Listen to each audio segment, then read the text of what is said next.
আসসালামু আলাইকুম। শীতকালে ফুলকপি দিয়ে মাছ রান্না পছন্দ করেন না এমন মানুষ তো খুব কমই আছে। তো অনেকেই অভিযোগ করেন যে রান্না করার সময় নাকি ফুলকপি ভেঙে যায়। তো আমি যেভাবে রান্না করছি এভাবে রান্না করলে ফুলকপি একদমই ভাঙবে না। তো মাছগুলোকে আমি সামান্য হলুদ আর লবণ মাখিয়ে একটু ভালো মতো ভেজে নিয়েছি।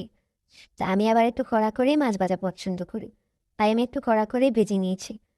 ওই তেলেই আমি আগে থেকে কেটে ধুয়ে রাখা ফুলকপি আর আলুগুলো দিয়ে তার মধ্যে সামান্য হলুদ আর লবণ দিয়ে ভালো মতো ভেজে নেব, যতক্ষণ না পর্যন্ত কালারটা একটু লালচে হয়ে যায় ততক্ষণ। এই তো ফুলকপি আমাদের ভাজা হয়ে গিয়েছে। আমি ফুলকপিটা উঠিয়ে নিলাম। দেখুন কালারটা দেখতে মাসাল্লাহ কতটা সুন্দর হয়েছে। ওই তেলেই আমি দিয়ে দিয়েছি পেঁয়াজ আর রসুনের পেস্ট। পেঁয়াজ আর রসুনগুলোকে ভালো মতো আমি একটু তেলের সাথে নেড়ে চেড়ে ভেজে নেব। তারপর এর মধ্যে দিয়ে দিয়েছি কেটে রাখা কাঁচামরিচ, দিয়ে ভালো মতো নেড়েচেড়ে একটু মিশিয়ে নিলাম। তারপর এর মধ্যে আমি দিয়ে দিব পরিমাণ মতো হলুদের গুঁড়া, মরিচের গুঁড়া, ধনিয়া আর জিরার গুঁড়া। দিয়ে ভালো মতো নেড়েচেড়ে মিশিয়ে আমি সামান্য একটু গরম পানি এতে দিয়েছি মশলাটা কষিয়ে নেওয়ার জন্য। মশলাটা একটু কষানো হয়ে গেলে তারপর এর মধ্যে আমি দিয়ে দিয়েছি কেটে রাখা টমেটো।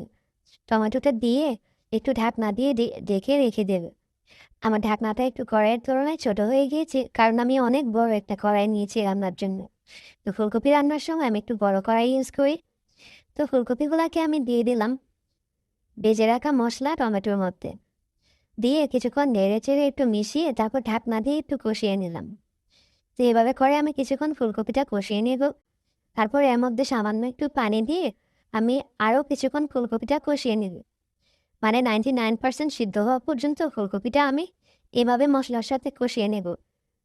তো এই তো আমাদের ফুলকপিটা কষানো কমপ্লিট। তারপর আমি এর মধ্যে দিয়ে দিয়েছি ফুটন্ত গরম পানি। তো ঝোলের জন্য আমি সবসময় ফুটন্ত পানি ইউজ করি। এতে করে কি হয়, তরকারিটা খেতে একদমই পানসে লাগে না। তারপর আমি এর মধ্যে দিয়ে দিয়েছি ভেজে রাখা মাছগুলো, দিয়ে কিছুক্ষণ ঢেকে রেখে তারপরে এর মধ্যে আমি দিয়ে দিয়েছি ধনিয়া পাতা। শীতকালে ধনিয়া পাতা ছাড়া তো তরকারি একদম জমেই না। ধনিয়া পাতা দিলে তরকারির টেস্ট হাজার গুণ বেড়ে যায়। তো এই তো আমি কিছুক্ষণ নেড়ে চেড়ে ঢাকনা দিয়ে রেখে কিছুক্ষণ ফুলকপিটা রান্না করে নিব। এই তো আমাদের ফুলকপি একদমই রেডি।